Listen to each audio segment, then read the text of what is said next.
Magbabakwash kami ngayon ng tubig dahil 2 weeks na siya hindi nababakwash. Walang ganyan yan? Madumi tayo dito? Wala. Ano? May filter pa ako. Yung malaki. Kapilter yan, ayun, yung dumi. Galing siyempre, nilalabas Ano yun. yung filter mo? Eh, isang linggo. Nagbakwash ako nung nakaraan. Ano yan? Maris linggo-linggo? Oo, linggo-linggo ako nagbakwash. May mas hindi kayo? Wala. Yung mga yung malaking ano lang. Ito karumi, ang tubig galing sa provider o kung tunay talaga. Ayun o. Ano yun, nilinis na natin yung backwash. Ano tayo sa motor na lang. Hugas natin.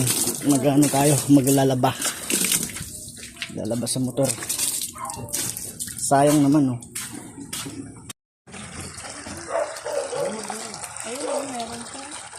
Yan yung sa basahan yan.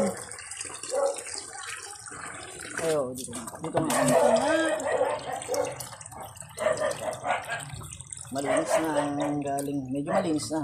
Medyo malinis pero hindi pa malinis. Kasi i-filter pa naman yan.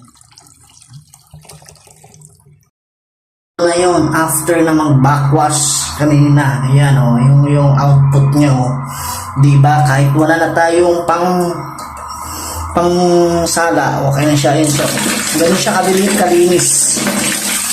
Yung mayroon pang FRP na pang centralized water system. Ayan, malinis. Ayan siya o. Kristal na ulit ang kanyang tubig. Ayan siya o. Wala kang makikita ang mga dumi dahil naka-filters galing sa buong bahay. Ayan siya. Kaya kung nais niyo magpakabit ng FRP system, mag-pin lang kayo dito at meron po kaming contact. And thank you for watching.